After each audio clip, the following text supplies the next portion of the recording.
Hello, everybody. Welcome back to another episode of Shoe Podcast, the only sneaker podcast that is bringing you the 2024 Sneakers of the Year award show. I'm your co-host, Ryan Landry. I'm your co-host, Tanner Young. Not only were you your co-host, we're your MCs for the evening here as we're going through all of our awards. It's a big night. It's a beautiful night tonight. I'm honored. Every year, I'm always honored that we get the call back. Will they invite us? Yeah, will they invite us? But every year when they think of wit and intelligence and timing and looks, and you can't get more devilishly handsome than this. That's besides right. an egg. Besides an egg, the only thing more handsome than the two of us. Yeah, it's an honor and a gift to be back and to dust off our once a year tuxedo t-shirts that we have here. Quite literally. Got dressed to the nines for tonight. Yeah. Put on the Ritz. Yep. If only you could see our tuxedo sweatpants we have on as well, but that's the after hour show. That'll be somewhere else. You wish the Patreon was still up. So thank you everyone for tuning into another episode of Shoe Podcast. If this is your first time here, I would advise you that this is going to be a very, more so than ever, visuals heavy episode. So if you're not watching on YouTube, I would suggest moving over there, or on Spotify. You can watch the video there, but just wherever you can catch the video, this is going to be video heavy. We're going to be talking through the best sneakers of 2024 with a quick disclaimer. Wow. This is not our top sneakers of 2024. We have correct 6 categories we're going to go through tonight. Like any good, decent, credible award show, we have categories with nominees. So we have 6: most overhyped, most slept on, most innovative, best collaboration, best retro, and worst sneaker / biggest disappointment. Boo! That's right. Tomato. Yeah, the sound effects. You might be shocked, listener. I don't have a soundboard on. That was all organic. But we have our 6 categories here. For each category, we have 6 nominees, 3 that I chose, 3 that Tanner chose. So we will go through our list of 6 nominees. We'll talk about the criteria we use to get to those, what those choices are, why we chose them. And then Tanner will tell you his choice, overall choice for the category. I'll tell you my overall choice for the category. We'll move on to the next one. You guys are quick learners. You'll pick up on it like after the first one, I'm confident. Little smarty pants. Exactly. So we got 6 categories. We'll try to keep each one under 10 minutes, I would say, is the goal here, because we got a lot to get through, and we don't want to keep y'all here all night. We know y'all got, kids, babysitters back home you got to get back to. The dogs got to get let out. We're mindful of all of that. We're respectful. Take the ham out the oven. Exactly. So more of a turkey guy myself. You? Really? More of a ham guy? More of a ham guy. With the turkey, the problem is turkey's got to be done right. Yeah. Like if you don't do turkey, that thing is dry. It's a finicky bird. Yeah. Now, my uncle this year for Thanksgiving, he did one job on that turkey, and it was fantastic. Yeah. I was very happy. But ham, I just feel like it's just it is a layup. I'll be honest, it is a layup of a protein. But you can't do it wrong. That's true. It's hard to go wrong with a ham. Yeah, fair enough. But that turkey on a roll the next day, nothing hits like the leftovers. A little leftover 100%. Sandwich. Yeah, 100%. You're right on that one. Before we jump into our categories here, let's talk real quick, high level, putting this list together this year for you. More of a challenge, less of a challenge than past years? How easily did the options come to you? I would say honestly, this year, I think overall, I think it was easier. Oddly enough, okay, the category that always kind of gives me the fits the most is going to be most innovative. I think I'm the most. I put a lot of thought into it, and I feel like I have more criteria. Yeah. Whereas I think other categories I may just be like, I just wanted it there. Sure. And most overhyped. I feel like most overhyped was kind of tough for me this year as well. I feel like a lot of the other categories can be kind of opinionated. Sure. But I got good news for you guys.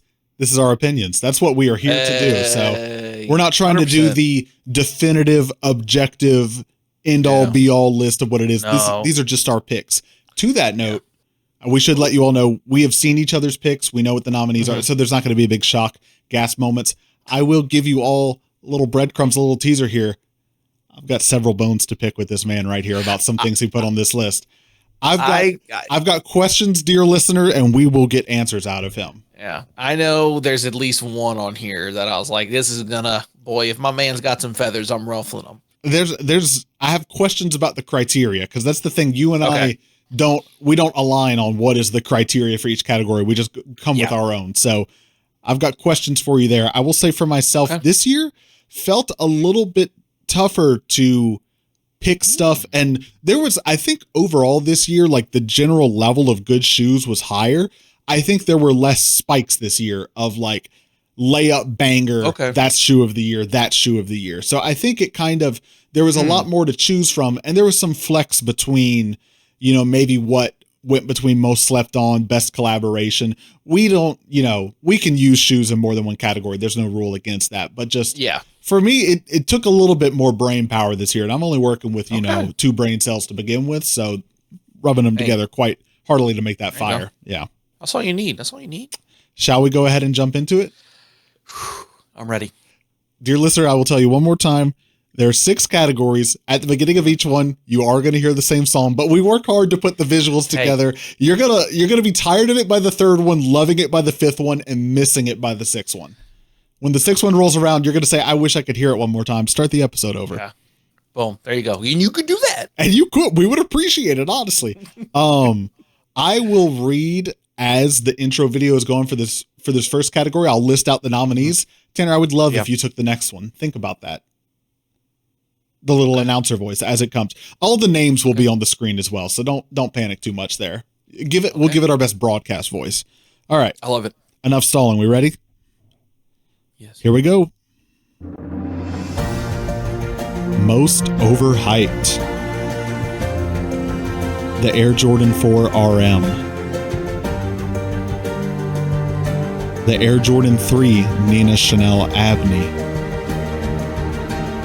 The Air Jordan 3 Craft Ivory. The Hidden NY and Asics Gel NYC. The Wu-Tang Clan and Nike Dunk High.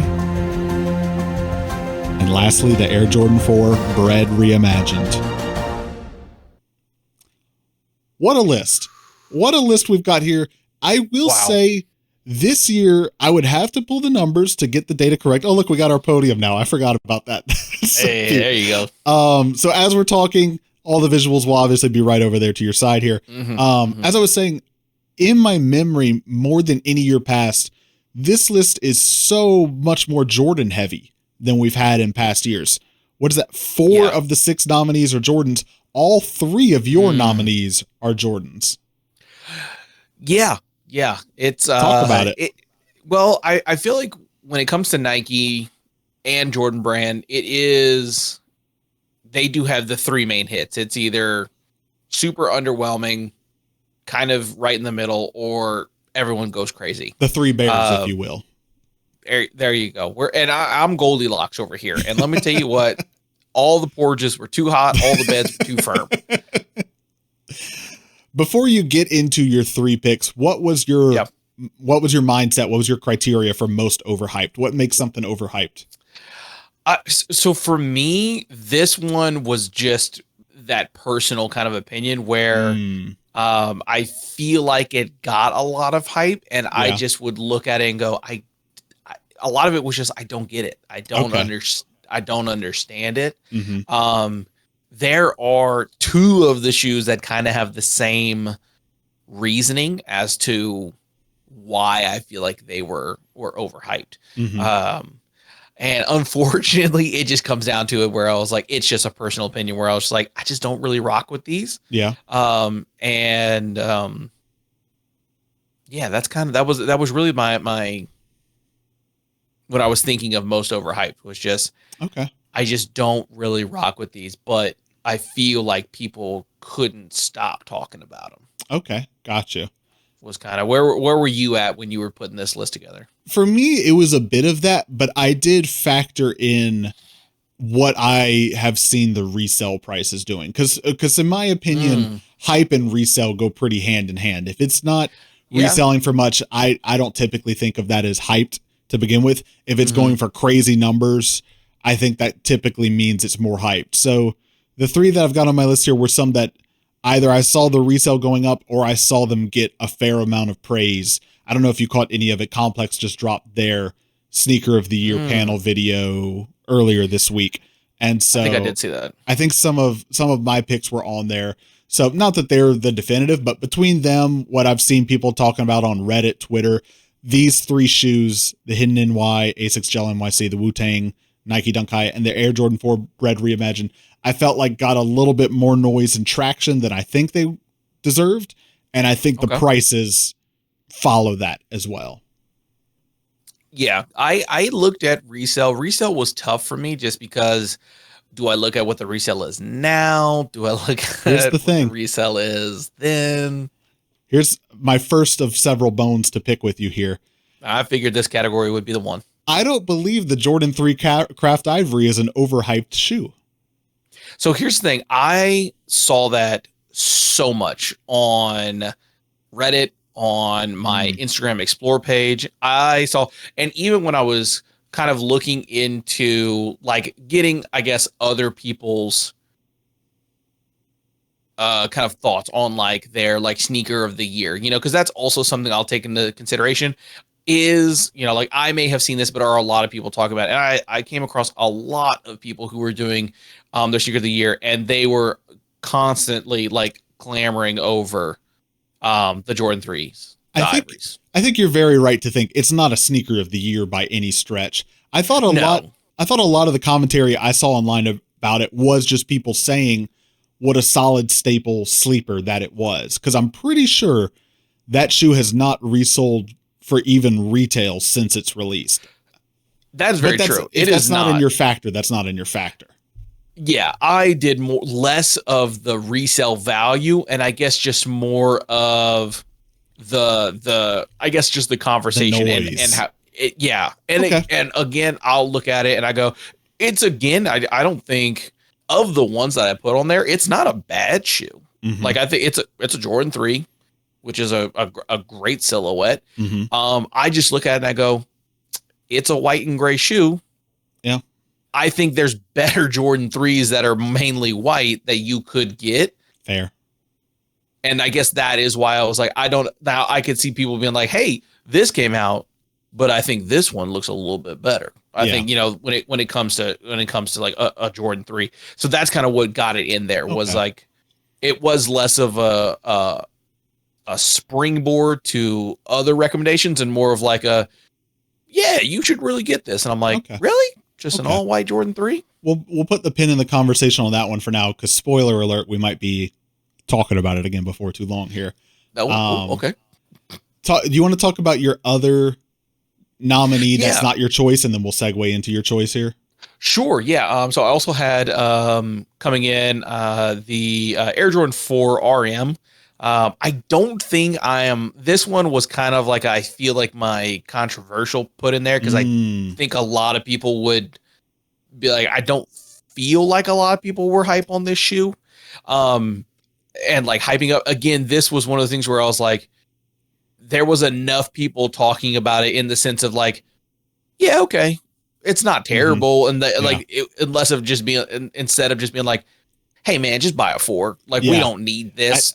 I think we don't need this. Like it was more talks of just like it's you know, again, kind of like the Coast Ivory where it's like hey, this is a good shoe. This is you know, it would be fine in your rotation. And I go, no. he accepts no substitutes over there. He only wants the real deal.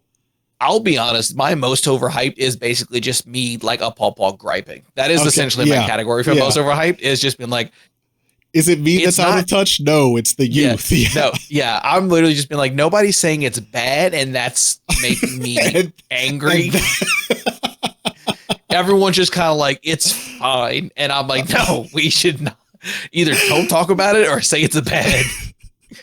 And It's nobody either did bad that. or it's good. There's no gray in his world here. Yeah.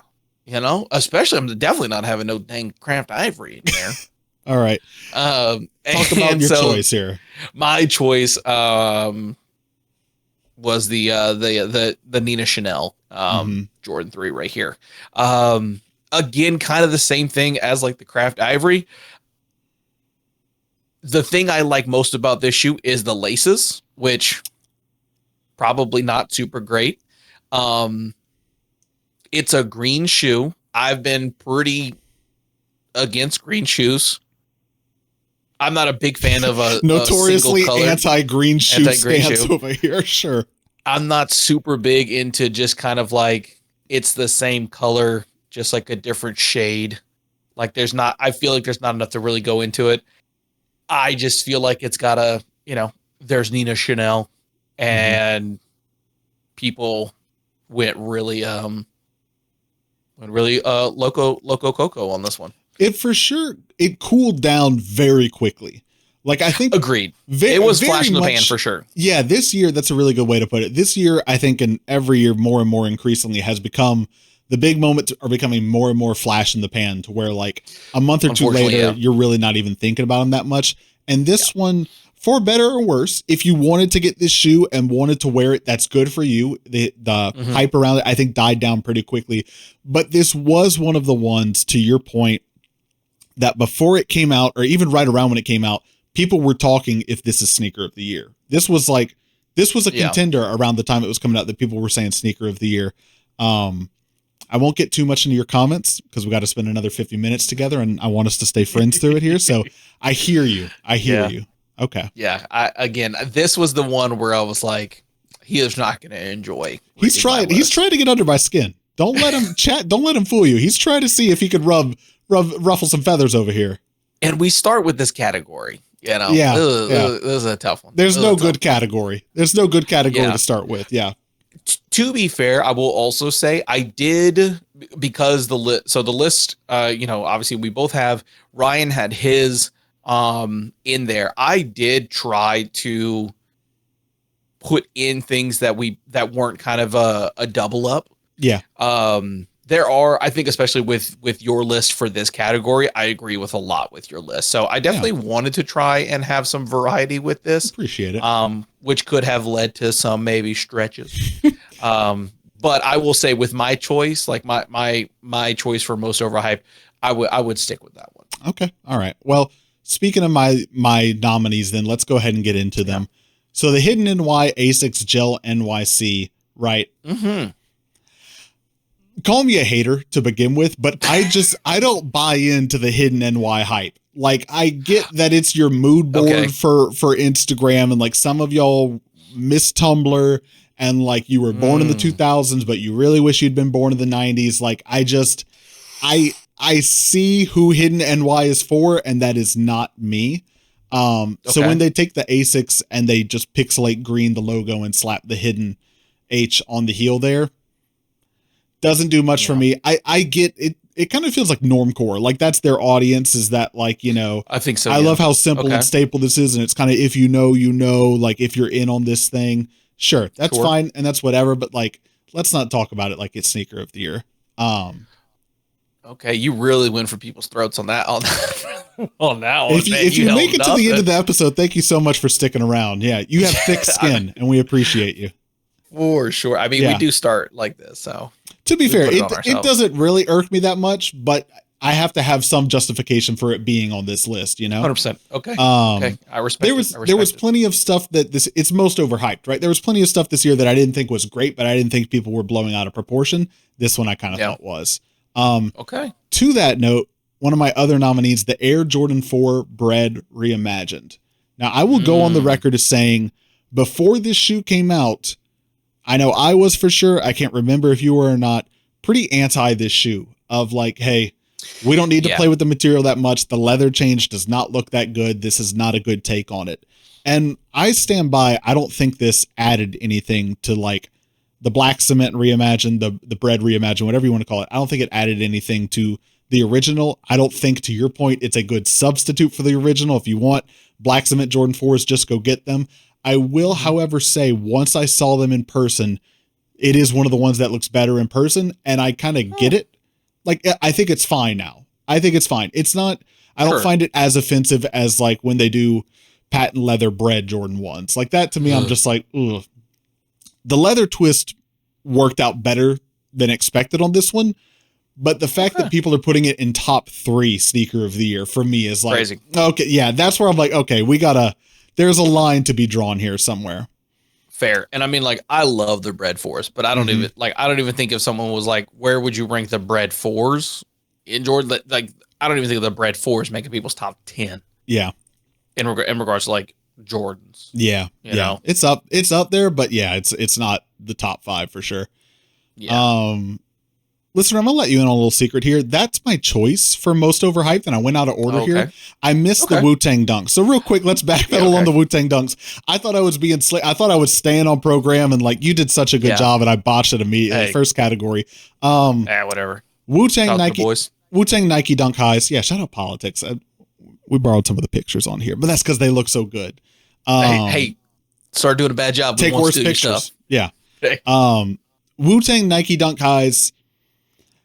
Blown out of proportion. Not a phenomenal shoe. It's got the legacy and the history behind it. But I mean, just respectfully, Wu-Tang is not putting out new bangers in 2024. It's not at the front of most people's playlists. They're a great group. Fair. They got a 100%. Phenomenal legacy. Don't get me wrong. But I don't know that it extends beyond 2010, So I think just the origin of the original Wu-Tang Dunk did all the heavy lifting for this to mean anything. Had that not happened, I don't think people would be going insane for these. I think it'd be neat, and it was neat.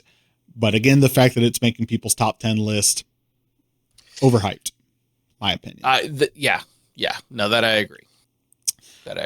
So I know we kind of said a lot already about the Air Jordan 4 Black Cement Reimagined, but just to reiterate, that is my choice for most overhyped. There it is. Again, grew on me. Better than I originally thought it would be. The material choice doesn't bother me that much. Okay. Not a top 10 shoe of this year. Sorry. It just, Fair. Yeah. Interesting. From the way you talked about the bread 4 and the Wu-Tang, I would assume the Wu-Tang would have been your pick.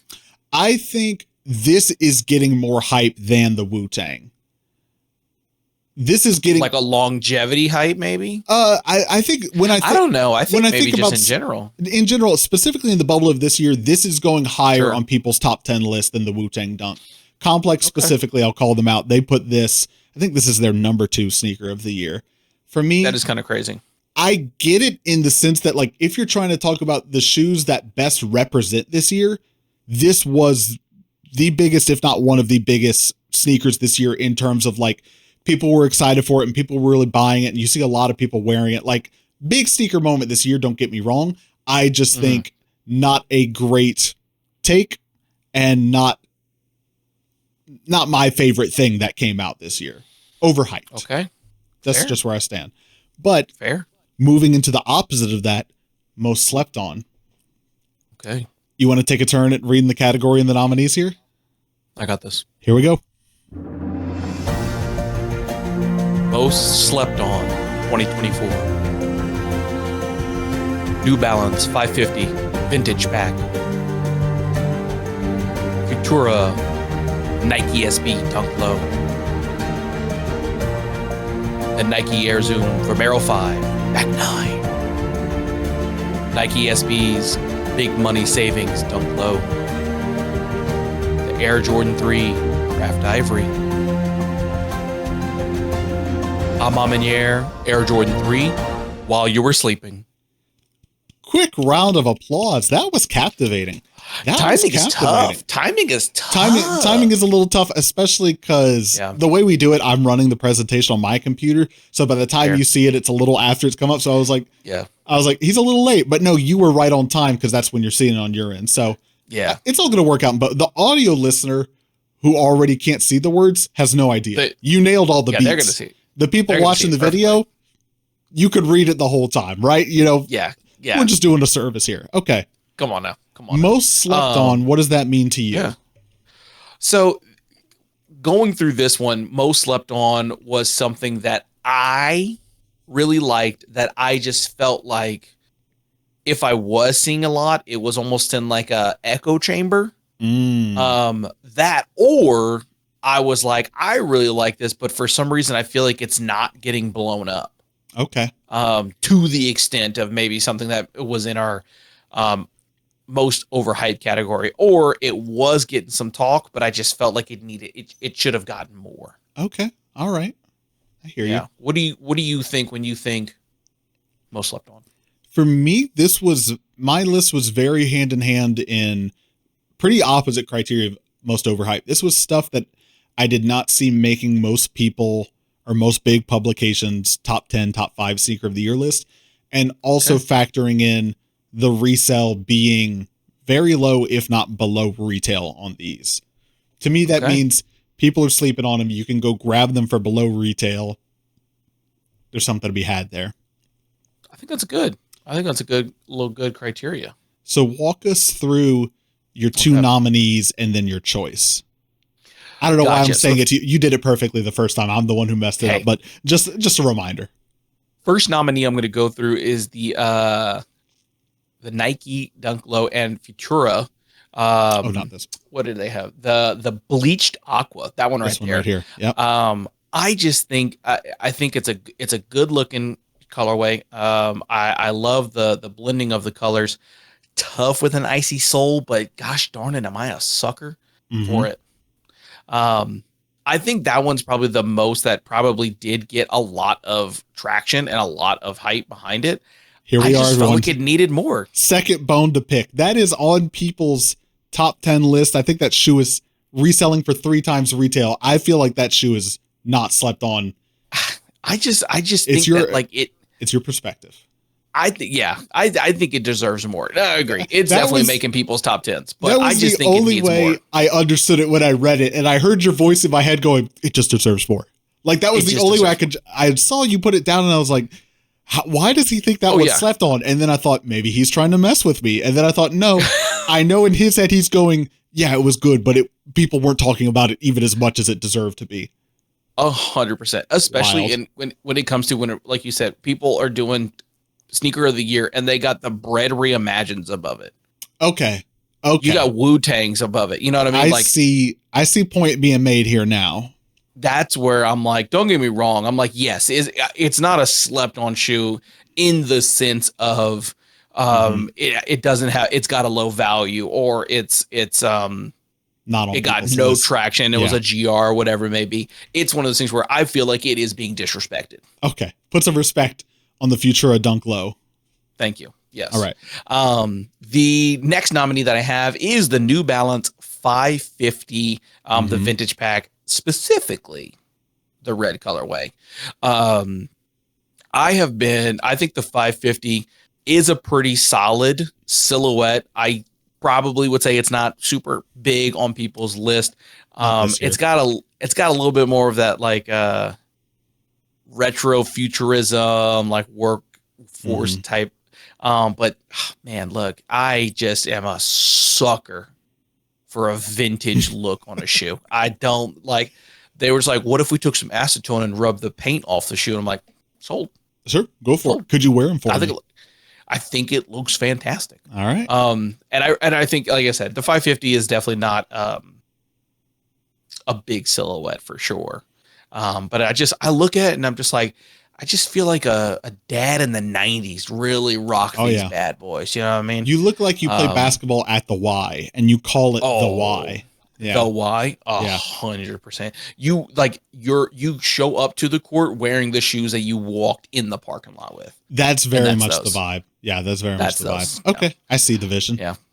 And so my winner for the most slept on was the Vomero 5. More specifically, the back 9. Yeah. Obviously, the Vomero 5, I think, got a lot of love this year, which is fantastic. I think it's a great looking shoe. But I really loved the whole back 9 collection. I thought was really good. There's a dunk. And I felt like, and it was also tough because these came out like a month or two after the Masters. I remember that. Yeah. which was also kind of weird. I was like, it's weird that you did a Masters collection, but then also you didn't release the collection as a whole. You like did it in pieces. Mm-hmm. So that was kind of weird. But I think this is a great looking shoe. I love the white. I love the kind of like that cream that it's got on the cage, and just the little hints of green that are on there with the outsole, the stitching, the tongue, even like around the laces. I thought were really great little touches. They didn't go kind of over the board with a golf themed shoe. Yeah. And so I think also you had so many other really big colorways in the Vomero 5 this year that Big this year. one I think was kind of one of the ones that got a little standout. onto the rut. Yeah.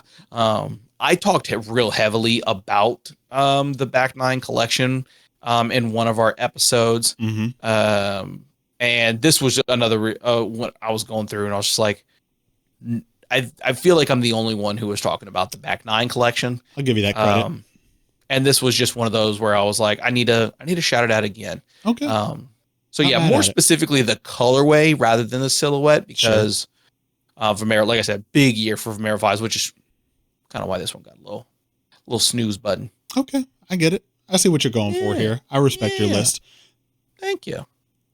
Nothing super crazy. For me, the Nike SB Dunk Low big money savings, I think that was one that ahead of it, people thought it was going to be crazy and insane. And I think we're just seeing more and more every year how much the dunk is cooling off. Like dunks are really not dominating this year anywhere close to like they were 4 years ago. But big money savings was one of those ones that felt like was a collab. You know, like every now and then you get those inline Nike shoes that you just feel like they went so heavy on the details and everything that you're like, oh wow, you guys really right. Yeah. Like I feel like there should be some name tied to it, but no, just something in line for Nike SB. So I appreciate all the material choices on there, all the design details they went with.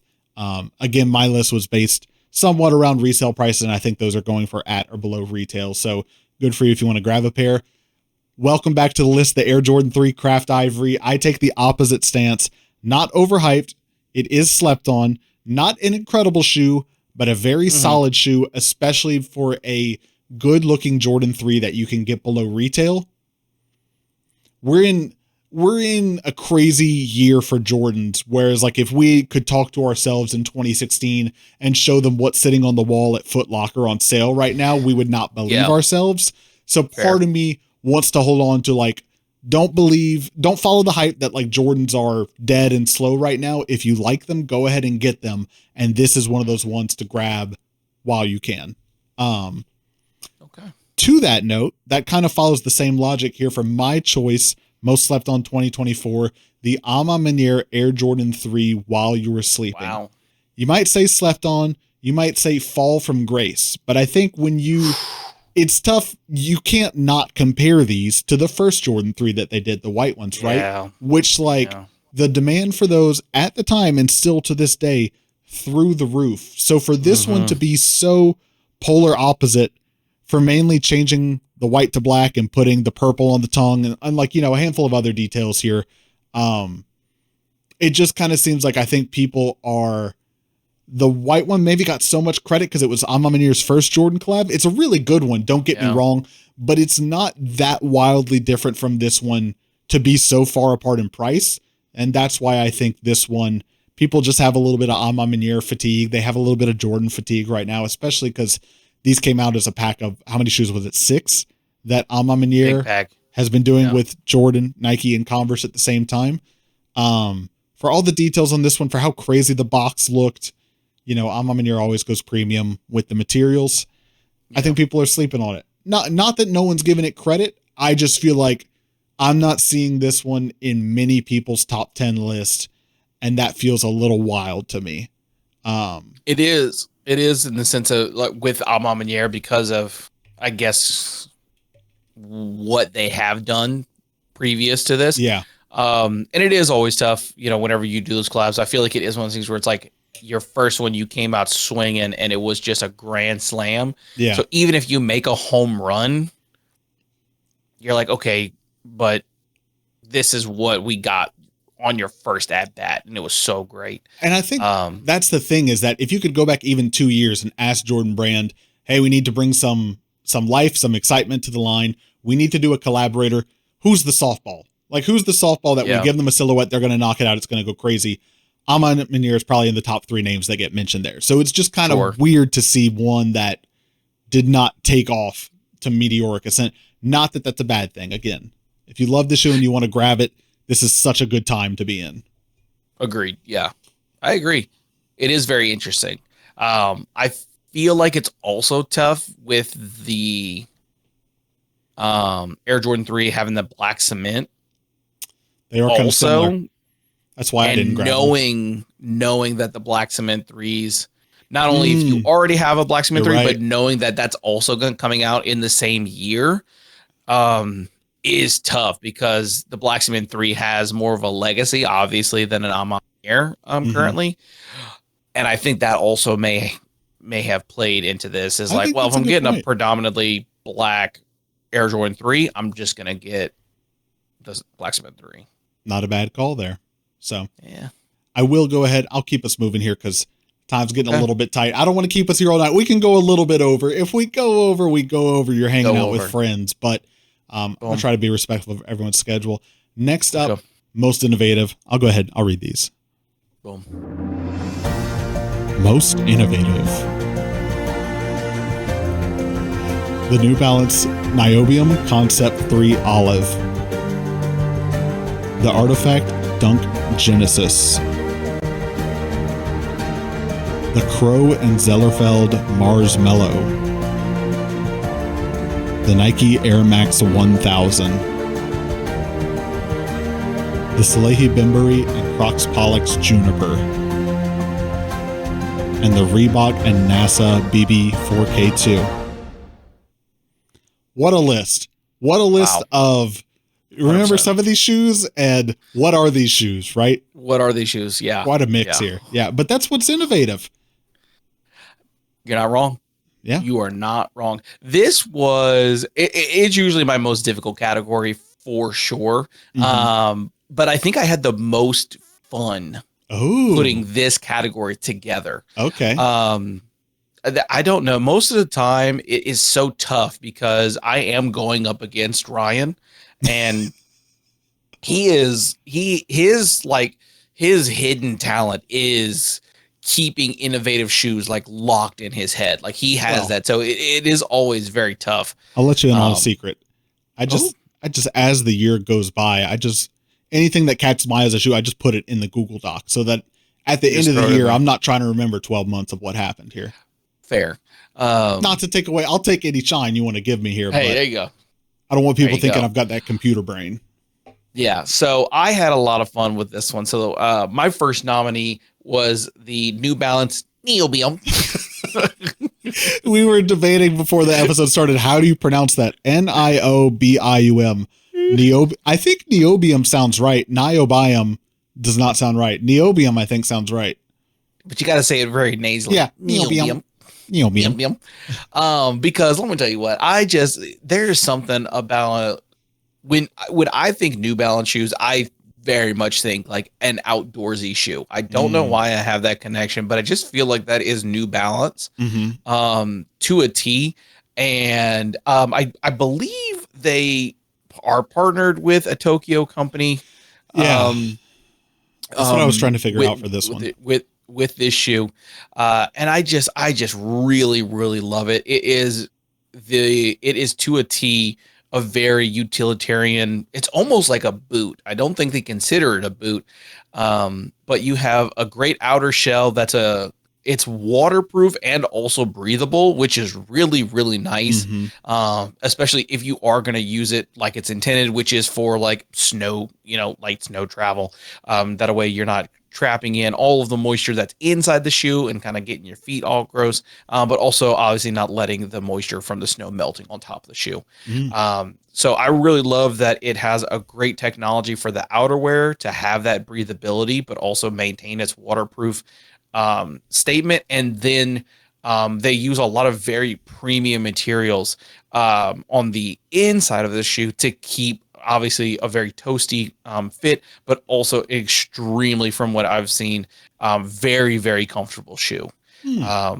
And the intent is very much like you are in snow workwear, but you also want kind of the function of a tennis shoe without a boot. But what melts the snow? Heat. You got to put that heat on your feet. That's what's going to melt that snow. Absolutely. It reminds me. Oh, go ahead. Heat. It reminds me very much of a Tom Sachs Mars Yard overshoe, or like the Nicole McLaughlin Crocs. Like it has that goes above your ankle. I believe they call it a gator that has like that cinch on it. Yeah. That's what it reminds me of. Just a really, it's a good looking shoe. Now I would have loved if it could have had, like, you can remove that outerwear. Sure. Kind of like the Mars overshoe, or overboot. But, I appreciate them, kind of going away from that and being like, no, this is very much more of a functionality of a sneaker rather than something that like you're gonna just kind of wear out and about. So I did appreciate that. And then the out of left field one that I found was speaking of good looking shoes. A German artist. I think he's a rapper, Crow. And I'm going to Zellerfeld. No, I. Zellerfeld, the company who made the shoe, the Mars Mellow, which is I guess it would be considered a clog. Clog boot. It is 3D printed, which is very cool. Which also makes it a unique shoe. So it is a one of one. When you place the order for the shoe, it is a one of one. It is 3D printed specifically for you, which is pretty awesome. But one of the crazy things is that it's 3D printed, but with this very, very unique material where that shoe is, as they say, soft as a marshmallow. Yeah. And all of the videos that I saw of the shoe, I mean, they are wiggling this thing around. So it is pretty wild. But while it's extremely soft, it has, I mean, as you can see from its sole, it's probably 2-3 inches thick. And they're like, you can use this just like you would like a Croc. Short Kings, listen up. This is you. Hey, get you a couple under you. So I thought that was very cool. Again, just be able to have, I'm so used to seeing 3D printed shoes and it being more of like a sturdy, kind of, it's got to be more firm. And this one is like, nope, we're going to have a pillowy, soft 3D printed shoe, which I thought was cool. And then my pick for most innovative was, shockingly, the Artifact and Dunk Genesis. I thought this was very cool. So one, obviously you're going to be able to get a NFT, but a physical item. So kind of cool. I tried to exaggerate the eye roll there just to really. It came through. It came through. So I think that was everyone's biggest kind of gripe with this is like, what's the point of, like, it's not. So at least you get a physical shoe. But what I thought was very cool is that you can 3D print and change the shoe. So on the heel and in the tongue area, those pieces you can remove. Okay. So you could realistically 3D print almost anything and attach that to the shoe, which I think is just a very cool aspect that the shoe has, regardless if it was the intended nature of the shoe or just kind of what the community is doing behind the shoe. It's very futuristic, which obviously it should be, being a part of like their NFT program. And really just the biggest thing, you also get, obviously you get the shoe and then you get, the one of one NFT with it, that you do have. So I at least appreciate them blending, the physical and also this kind of make-believe art, I guess, that everyone is doing. You sound like you don't buy it either. No, the NFT aspect, it's very much however, the physical aspect of it, and again, the fact that you could essentially customize your shoe based on 3D printing, I think it's very, very cool. So that is my most innovative. Okay, not bad. And on recent news of this one, I don't know if you heard, Nike just recently announced that they are parting ways with, or they sold, I'm not sure technically what happened, Artifact. So If you like this sort of stuff, go ahead and get it while you can, because there is no more of it coming out, apparently. Probably not. Yeah. At least not with Nike. Not with Nike, anyways. Yeah, maybe they'll do their own endeavor. Okay. Decent list, I would say. I like. Thank you. I like how out there you went with yours. You found some. I tried. You found some out there stuff. I appreciate it. Mine's a little more mainstream, I guess. Oh, okay. Normie. I try, when I think of innovation, I did a kind of a 50-50 balance between like technology innovation and design innovation.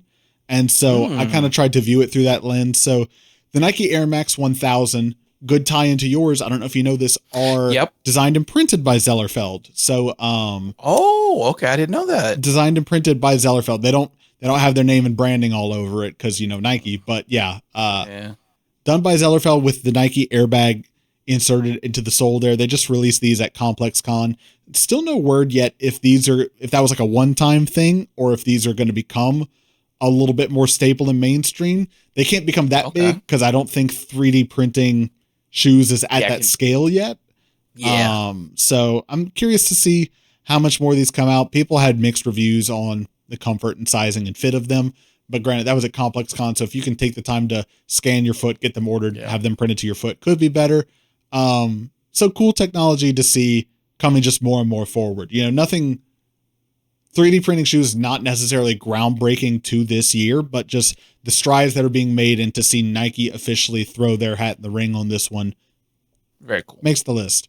My other choice, the Reebok and NASA BB4K2. This one's design driven. I remember when this one got pulled up on one of our sneakers releasing this month episodes, and we both looked at it. We were like, I would not wear this shoe, but I like this shoe. It's like 2015 me getting into shoes probably would have tried to buy it and put together some fit that would not have belonged together with that shoe. There's a very specific niche audience of people who are going to be able to actually pull it off.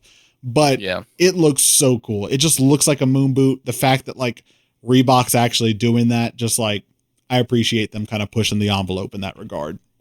Fair. Water. Cool.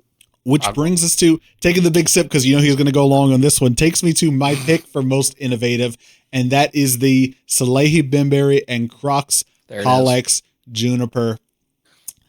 I love this silhouette so much. And I think the thing for me that drives innovation, there's very design innovation on this one, right? Like not too much that looks like this, other than what maybe you would say Salehi's already done with Crocs with the clog. Yeah. But first Crocs sneaker. Like first Crocs sneaker in 2024. Crocs has been around for a while now. Never did a sneaker. And the fact that the first one they do is via collab. It's not like just their own original silhouette. I appreciate them. I appreciate Salehi pushing. He pushes design with like almost everything he does. So I like seeing it kind of translate to Crocs footwear here. And especially with these being so attainable for the most part, people could get them. That first colorway kind of limited, but since then, more and more, they've become more available. I love that outsole that wraps up like around the top, and those so heavy. Crazy. Those suckers are crazy heavy. So this is just one for me that like, I just appreciate what he's doing with design on this so much. Puts it on my innovative list. You're not wrong. The design on this is it is wild. It is definitely pushing what we expect shoes to look like, which I think is why I have such like that, like those two polars on this where I'll see it and I'm like, that does look really cool. But then I'll also be like, when would I ever wear this? Yeah. Yeah. I think the biggest thing is I love that. Yeah. Crocs has been around for forever, who has never done a sneaker, did a sneaker. They did a collab. Obviously the things that Salehi has done with Crocs has just been absolutely massive. I think that's why Crocs is something that everybody talks about now, is due to what Salehi is doing with Crocs. And then this is, again, I think one of those things where I think it deserves that most innovative, because if you like it, you want to talk about it. And even if you don't like it, you still want to talk about it positively. You still want to be like, I'll never wear that shoe, but holy cow, that looks sweet. Yeah. And I think it is one of those things where it's like, I think this shoe is one of those things where it's like, I think everybody will like this shoe. It just depends on the colorway. I think there's going to be, it's going to be colorway specific, but I feel like everybody would be like, yeah, I'd for sure wear that though. Yeah, for me, Salehi doesn't always, the color palettes he work with are not always for me, because I'm going for more and more plain and boring stuff these days, you might call it.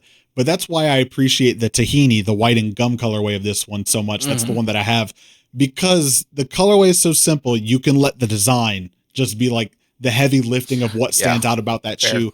Whereas for me, like, I get a little overwhelmed on some of the other color combos there, because it's not just the color, it's then slammed with that admittedly weird and funky outsole wrapping up over the top. It just, sometimes, yeah, I'm looking at them, I'm like, that's a little bit much for me. But that's why, to your point, there's a colorway for everybody.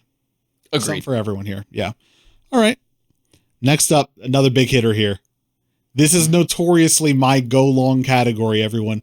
Best collaboration. I'm going to let you do the honors of reading it, though. You look concerned. It is best collaboration, yes? It is. Yes, it is okay. Best collaboration. Okay, got you had a look in your eyes that made me look at everything I had that was like, I hope I have it right. Scrolled right on by it. Okay. You ready? Ready. Best collaborations. Travis Scott, Air Jordan 1 Lows. Asics, Kith, Marvel, Super Villains. University of Oregon, Nike Dunk Low. Air Jordan 3, Nita Chanel. In Saucony, Triumphant Force. Undefeated, Nike Air Terra, Humara. You're leaning into the delivery now. Now I'm really enjoying it. Yeah. You know, gotta go a little. You put some sauce on that one. Yeah. I went ASMR on that one. You know, that was good. That was good. The audio listeners appreciate it. Collaboration. Marriage is what brings us here today. 2 or more parties coming together to bring us something that neither could on their own. Wow. Perhaps my biggest bone to pick in this category. And I don't know if you're trying to mess with me, because you know how dear I hold collaborations to my heart, but talk about your 3 nominees here. And yeah, I'm going to let you have the floor. I'm going to let you talk for a bit before I jump in, but go ahead. First one up, probably the easiest one. Travis Scott, Jordan 1s, reverse olives. Here's the thing. Okay. Notoriously pretty anti-Travis Scott collabs, okay? Because they're pretty lackluster. I'll give it that to you, okay? They're pretty lackluster. He did good on this one. Now I know. It's just a reverse of a shoe that we already had. Don't care. Still look good. He's trying me. That's a good looking shoe. He's trying me, listeners. Yeah. Ryan, pull up the numbers. What's the resale on this bad boy? You're not wrong. So you're not wrong. I'll lean into your, for hyped and slept on, but okay. All right. Okay. All right. Okay. All right. Go ahead. We changed criteria out of that. Well, yeah. Retro's got to be retros. Yeah. Retro's got to be retro. So that was first one. I knew that one was gonna change the ruffle. Color. Change the color. He's calling it one of the best collabs of the year. Okay. You can't look. Here's the thing. Travis Scott did some pretty good stuff. You can't deny it. Does some pretty good stuff. And yeah, I kind of mess with this one. I'm an olive boy. Okay. Don't like to eat them, but I sure like looking at that color. All right. Keep them off my pizza. Put them on my pizza. Oh, there you go. Okay. I knew it was going to ruffle some feathers, just like the What the Duck. 10 points. 10 points for the segue. 10 points to Gryffindor for the segue. Thank you. Specifically the away, which is what you see on screen. So for our audio listeners, the away colorway. I like the more of the whiter one rather than the little bit darker. I'm a huge fan of the What the Dunk. Big fan. University of Oregon definitely has some of, especially the football team. They have some of the best jerseys that you can get. I mean, they've already and they got the money to back it. I thought the What the Duck was fantastic. I thought when it came out, I thought it was just a great looking shoe. Is the University of Oregon a collab? I say yes. Yeah, I say and yes. so I thought it was just again, I'm just like, that's a great looking shoe. I think it fits Dunk super well. I love that you played into the what the Dunk with the what the Duck, which is really great. Some people might not be super pumped because you are kind of going into kind of like a legacy with the what the Dunk. Yeah. And It's kind nothing of, safe, which yeah. Nike proved to us this year that they don't believe nothing is too safe to touch. That was one of the biggest moments of this year. That is very true. So I do like a green shoe, just not an all green shoe. So there's nuance to it, everybody. Listen up. There's nuance. Yeah. But my winner for best collab is, and only should be, the Marvel, Kith, and Asics collab. I think that Kith did a better Marvel collab before this one. Okay. I like the shoes better. I'll say that. I like the colorways better. From last year's collection? Yes. Okay. Yes. But with this year, the fact that you can also, not only can you get the shoe, but you can also get a uniquely one-of-one graded comic that comes with it. Okay. Is what, like, again, what we loved so much about the previous year collab was so much of the attention to detail and all the different additives that are to it that I think made it great, was the same thing I liked with this one. Now, yeah, I'm like, wow, Asics, Kit, and Marvel did such a phenomenal job. I think the shoes are pretty good, but everything that comes along with this collection, yeah, it's again kind of that same thing where we're taking, I think right now with especially like trading cards, we're not in the boom that we were during COVID, but obviously that is still a huge hype. So you're getting like so many of the trifecta of collectors with this. And I think that's why, for me, it became that number one category. As we in Louisiana call them, chuchuts. You get a lot of chuchuts when you are buying this shoe. Yeah, I think to your point, great execution, not the silhouette that I get particularly excited about. Correct. But just goes to show what a good job and collaboration they've done to transcend a silhouette that you might not potentially normally be that excited about, but in this case you are. Oh yeah. I think it, and yeah, good call out that, yeah, last year we talked about, and I think I actually called it my choice of best collaboration. If not, it was one of our 6 nominees. I thought it made my choice for best collab. The pack that they did last year on the Gel Light 3 versus this year, the Supervillain collection. One of my favorite things that they've done, and I think they did last year as well, the rollout and the launch of these is so cool because they give every big, how do I want to say this? Of the collaboration, what are there, like 6 different pairs? They give each pair to a different sneaker media outlet.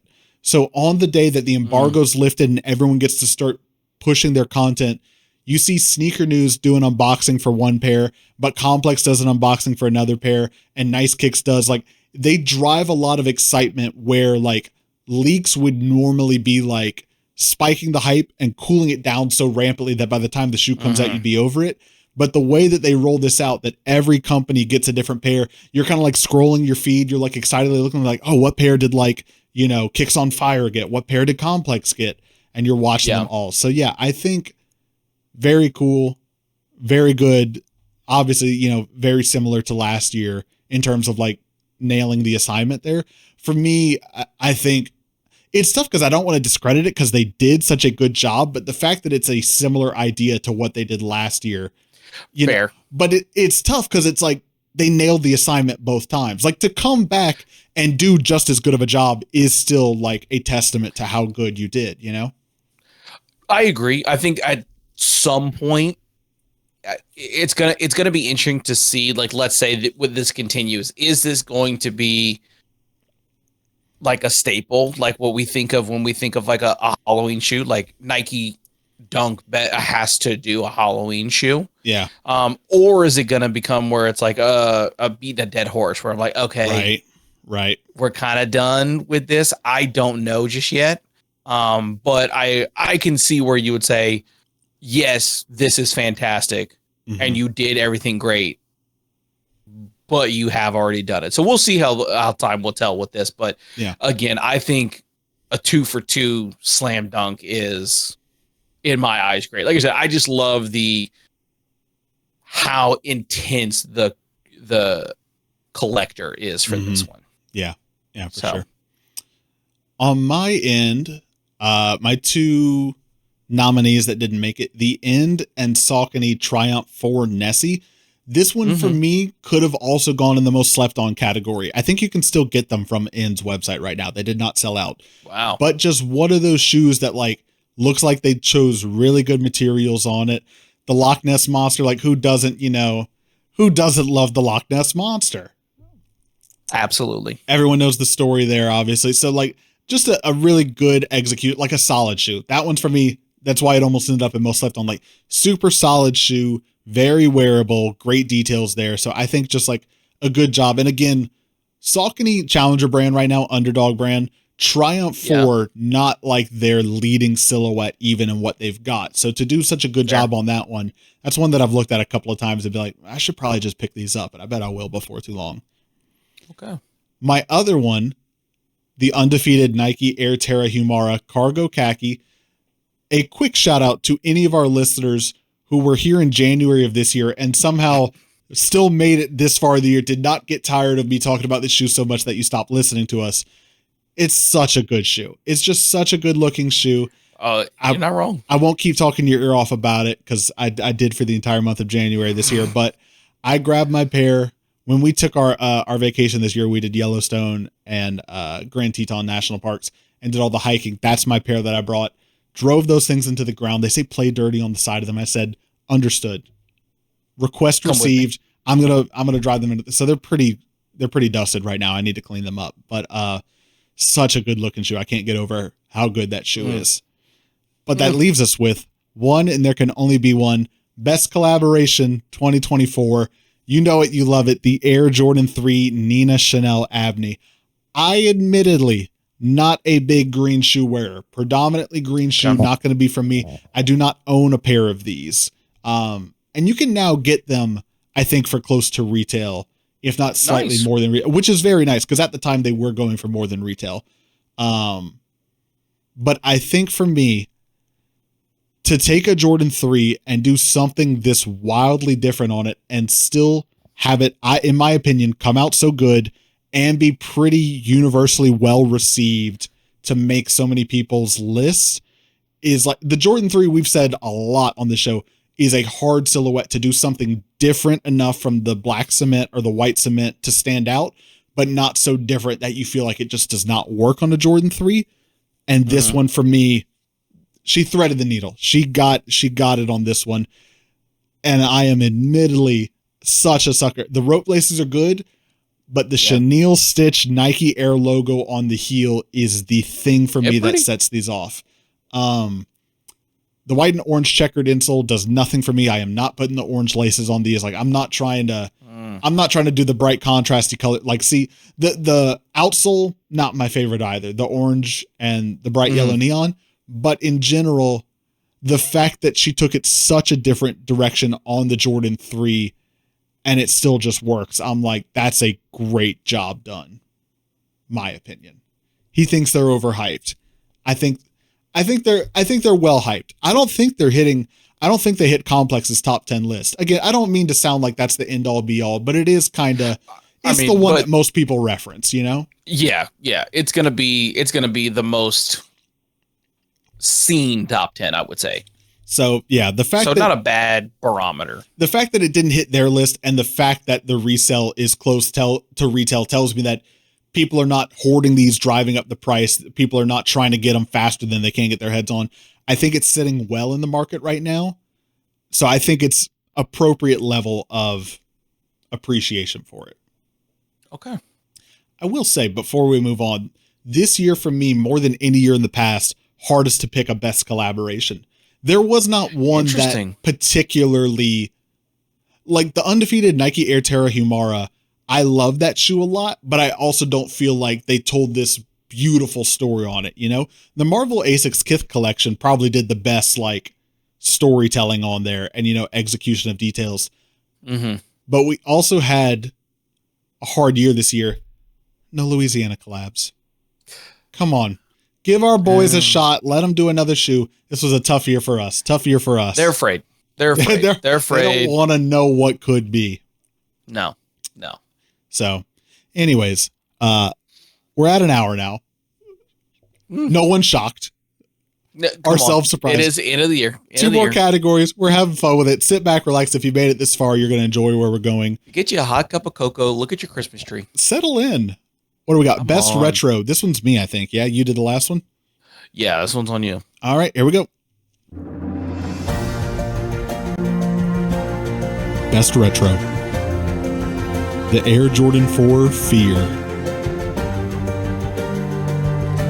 The Air Jordan 6 Olympic. The Air Jordan 11 Low Space Jam. The Nike Air Tech Challenge 2 Hot Lava.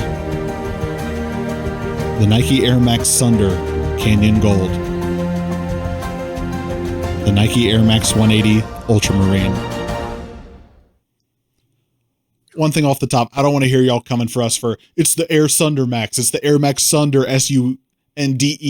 Nike themselves can't decide. All right. So I'm not playing the back and forth. Yeah. We're getting snappy at the top of the hour here. I'm so sorry. Sorry, but also I do love that I went exclusively. That was Jordans, my next point. Yeah. And you almost went exclusively Air Max. well, Nike sportswear. Yeah. Nike sportswear. Nike Air specifically. Yeah. Nike Air. Yeah. I was wondering. Very funny. Is that us with our blinders on and we have a blind spot to everything else not going on? Or I will probably say for me, yes. I think for me too. There weren't that many this year that I felt like really it's also outside of Nike and Jordan. Yeah.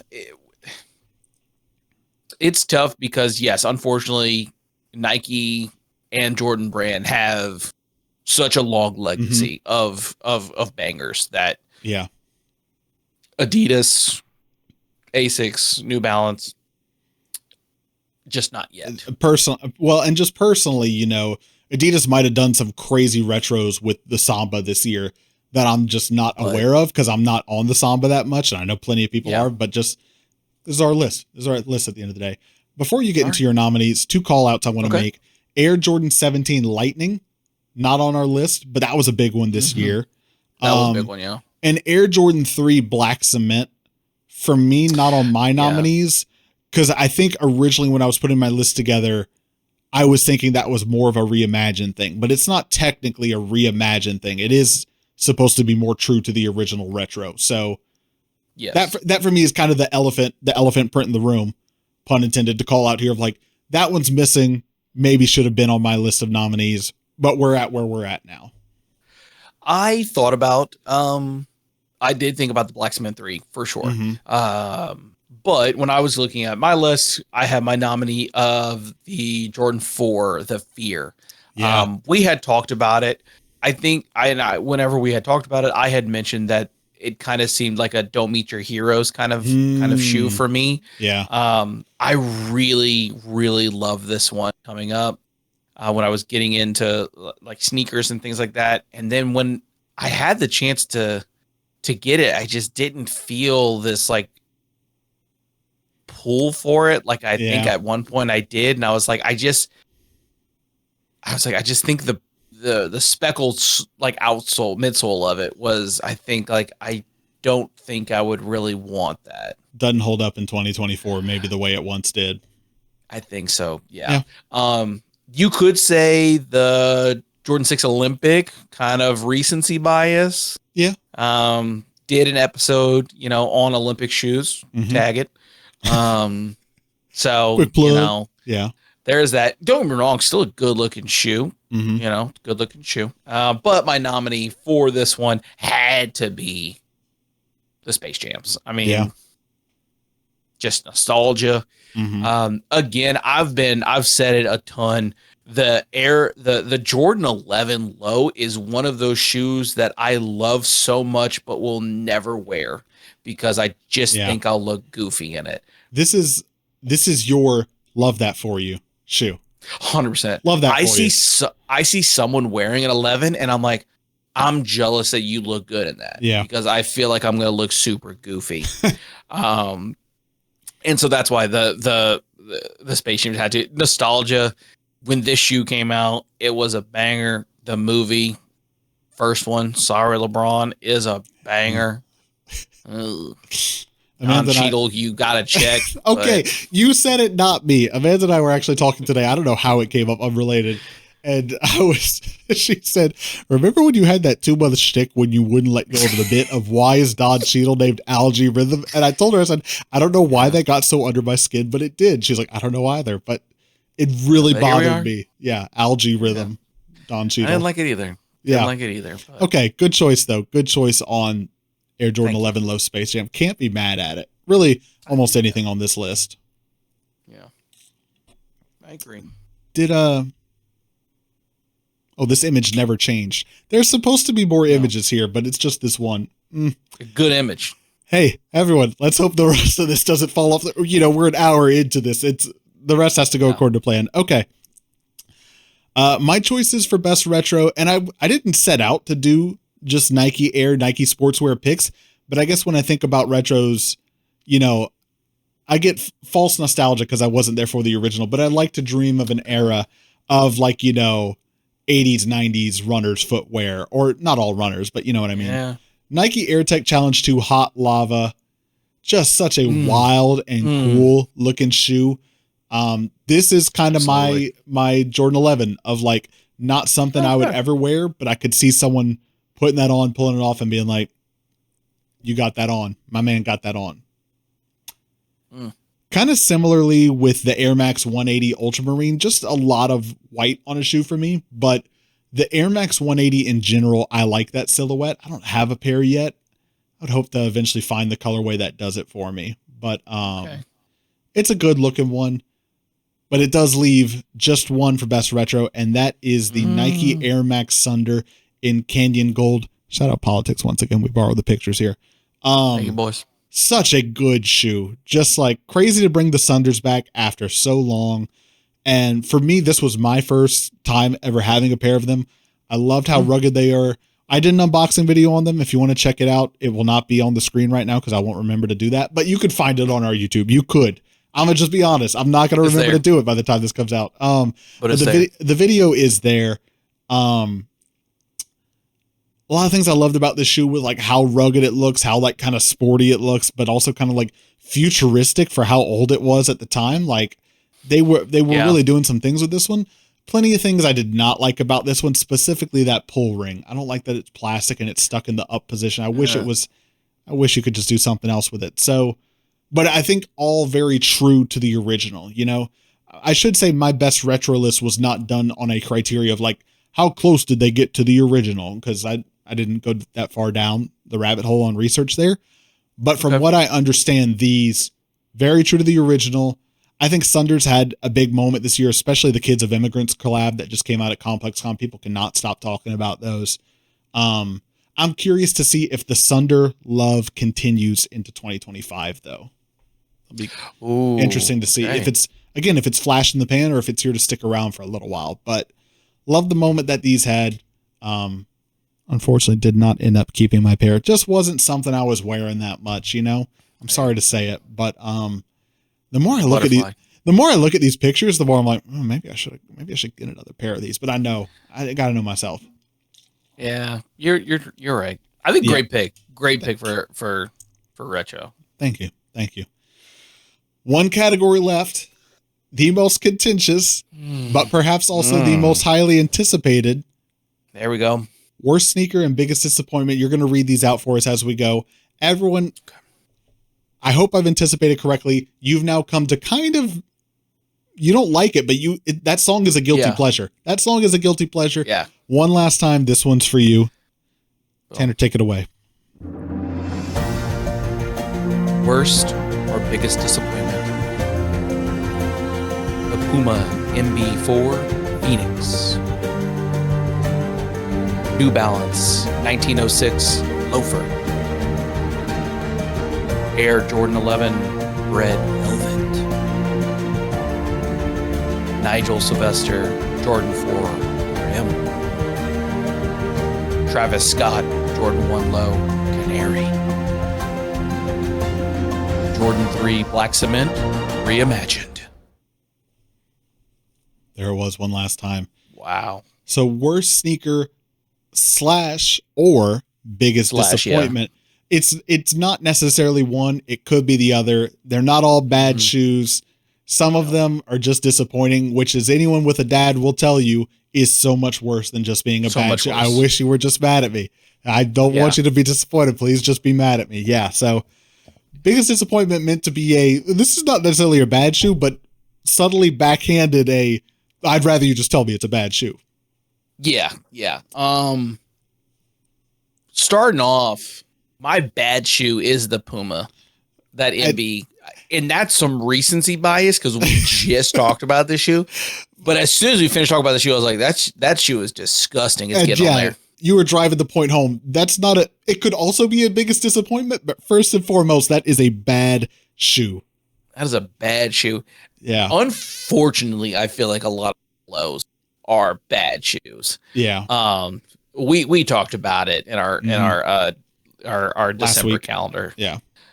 So everyone obviously knows my viewpoint on that one. That one was a tough one.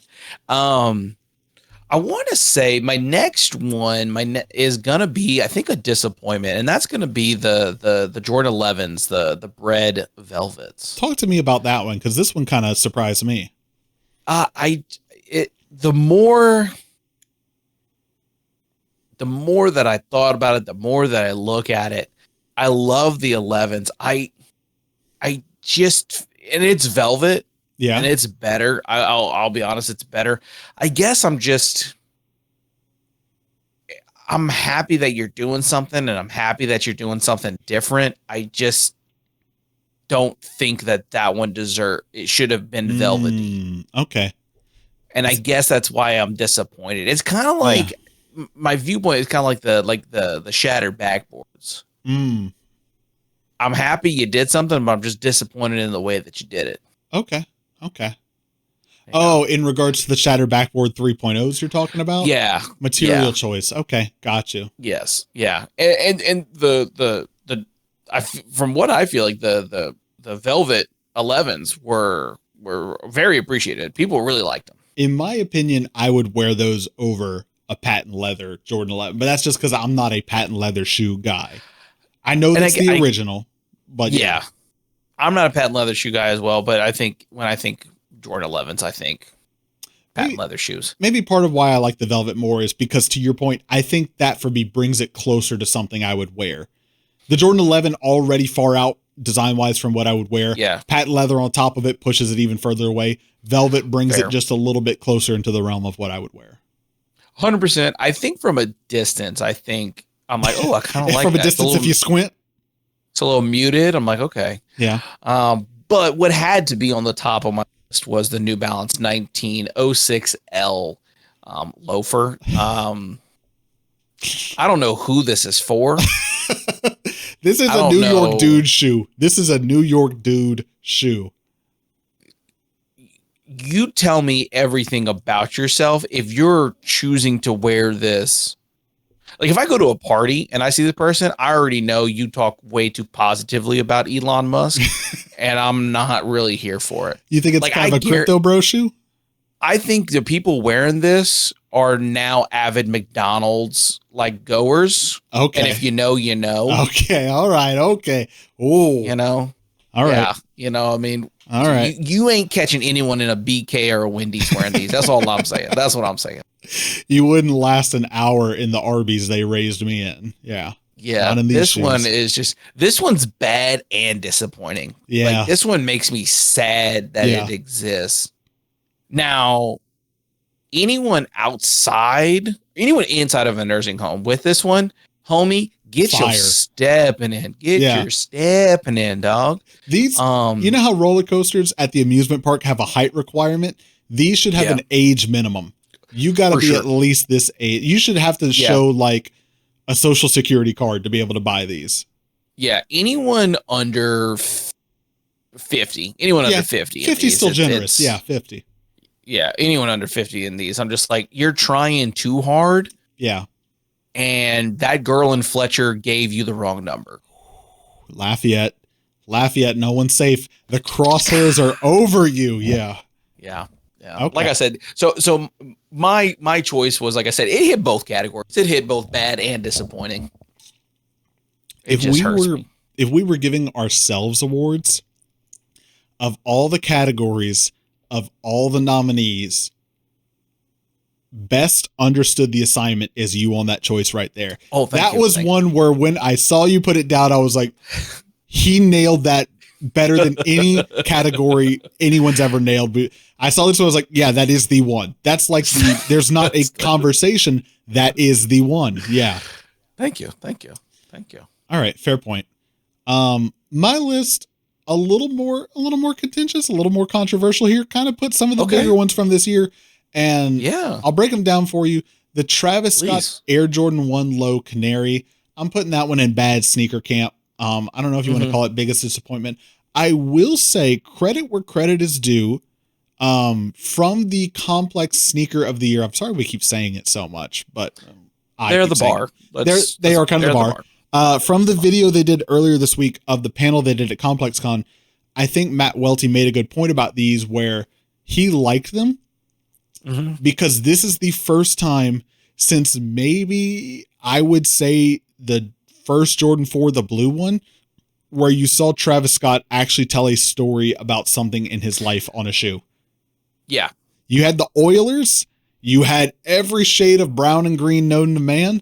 And now you have this one again where he's like, this is my high school, Elkins High School. I like that he gave the graduating class. That's cool. They all got a pair. Yeah. But at the end of the day, these are the SpongeBob steppers. These are the SpongeBob steppers, my guy. The color palette is SpongeBob to a T. It's just not a shoe for me. It's not. No. Other nominee on my list, the Air Jordan 3 Black Cement. This one very recent here. This goes under biggest disappointment. Not a bad shoe. Black Cement Jordan 3s. What are we talking about? That's a phenomenal shoe.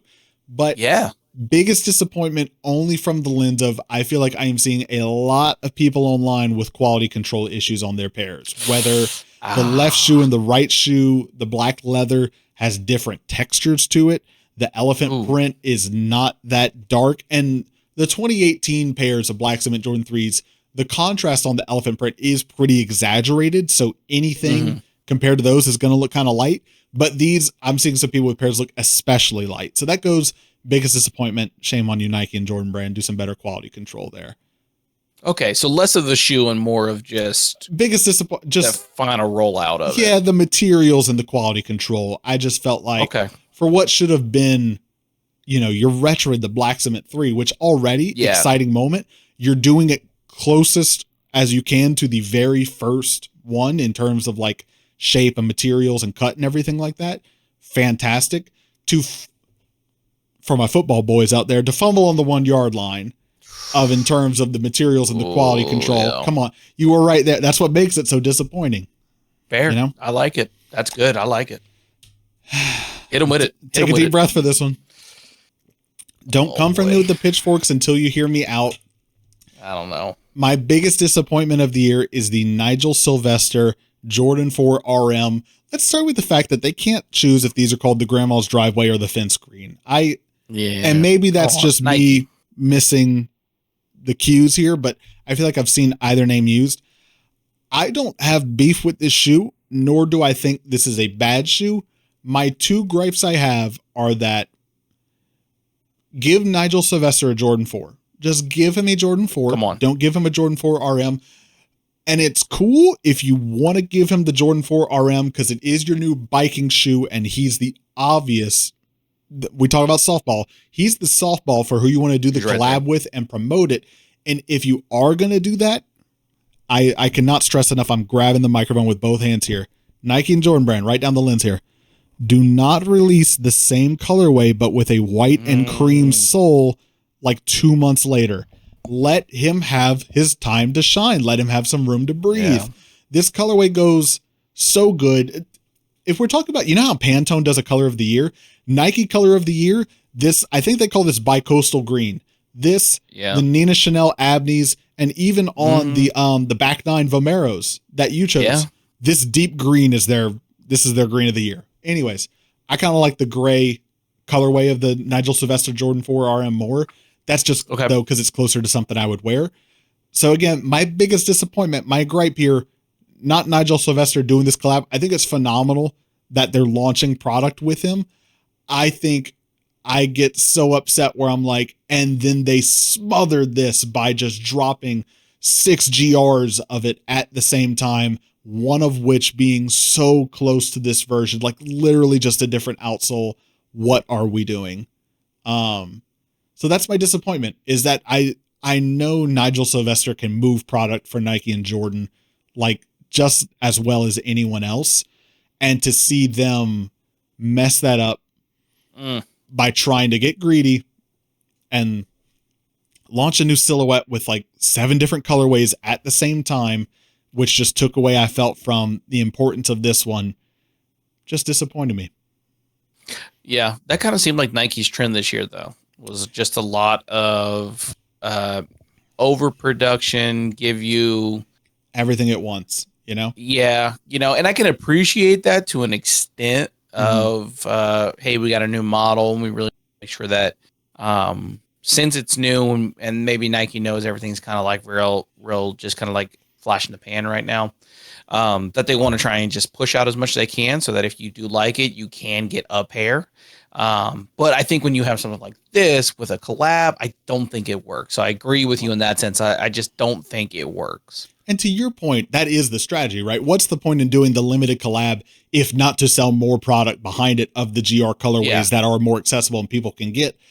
But I'm so stuck on like, don't do this same colorway with a different colored sole right at like that. To me was just so upsetting. And just immediately I was like, oh, like these feel less special now. And along with the gray ones he did with the red swoosh on it, there were so many other black and gray Jordan 4 RMs that came out shortly thereafter. So man, this really had opportunity to be like, I think they could have built a little bit of a longer legacy. They could still be trickling them out now to keep it going. I think they spiked and killed the momentum on these. I don't see Jordan 4 RMs really coming back. So my 2 cents. There it is. Ooh. Sneaker of the Year 2024 award show. Everyone do a quick stretch, take a sip of water. We should have it right here. The quick recap for you. Hello, everyone who jumped this far into the episode. You missed a lot of good bits, but here it is. Most scrubbed. Yeah. Most scrubbed. It goes to you. Tanner, do you want to walk us down real quick your choices for each category? Yeah, no problem. Most overhyped was the Jordan 3 Nina Chanel. Most slept on is the Vomero 5 back 9. Most innovated is the Artifact and Nike Dunk. The best collab I had was the Asics Kit and Marvel. Best retro, the Jordan 11 Low Space Jam. And the worst sneaker is, unfortunately, the 1906 L loafer from New Balance. They took the 1906 L on that one, if you know what I'm saying. Quick clip. I did not do that one. So for my choices here, most overhyped, the Black Cement or Bread reimagined Jordan 4. Most slept on, the Amam and Year Jordan 3 While You Were Sleeping. Most innovative, Salehi Bembury Crocs Pollux Juniper. Best collab, Nina Chanel Abney Air Jordan 3. Best retro, Nike Air Sunder Max Canyon Gold, specifically colorway I liked.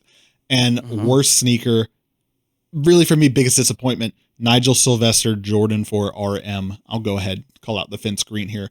What I will say, looking at this list, I think probably like a lot of years past, still very Nike Jordan heavy. Even though overall this year in sneakers, Asics, New Balance, On, Hoka, Solomon taking more and more of that market share from Nike. Mm-hmm. To be fair, though, two of the categories most overhyped were sneakers, not categories that Nike and Jordan, I think, necessarily want to be in. Want to be in, yeah. But it is interesting to look, and especially with, Jordan 3, Jordan 4s. That's really what it was. Yeah. Yeah, very interesting. I feel like last year we had a lot of diversity, whereas this year definitely heavy on the swoop. Yeah, so there you have it. Our 2024 Sneaker of the Year Awards. If you made it this far into the episode, thank you so much for watching. Let us know down in the comments below, what do you think of our list?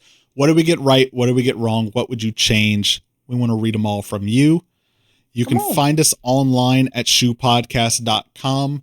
You can find us across social media at shoepodcast, everywhere except for where we're not. If you want to join in the discussion with us and our fans, you can do so via our Discord linked in the episode description down below. And if you've made it this far, I know you must have at least tolerated what you heard, probably enjoyed and appreciated it somewhat. Please consider dropping the subscribe, the like, and the follow. It's been a long night, hour and a half here. Following on the podcast platform, leave a little rating and review. Whatever you can do to help, drop a comment, share it. Greatly appreciated. We're real close to hitting 600 subs on YouTube, if we haven't already by the time this goes live. So be the change you want to see in the world there.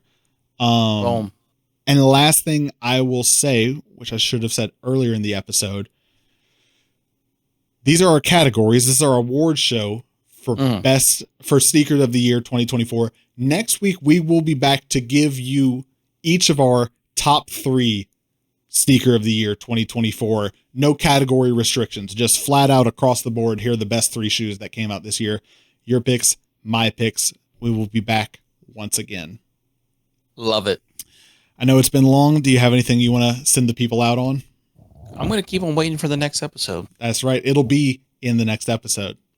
Come on now. Stick with it. Thank you again for making it this far in the episode. I am your co-host, Ryan Landry. I'm your co-host, Tanner Young. See you all next week. Have a good one. Oh, the roll outro button's not working. Hold, please. Keep going. I'll just do it in post. It's done.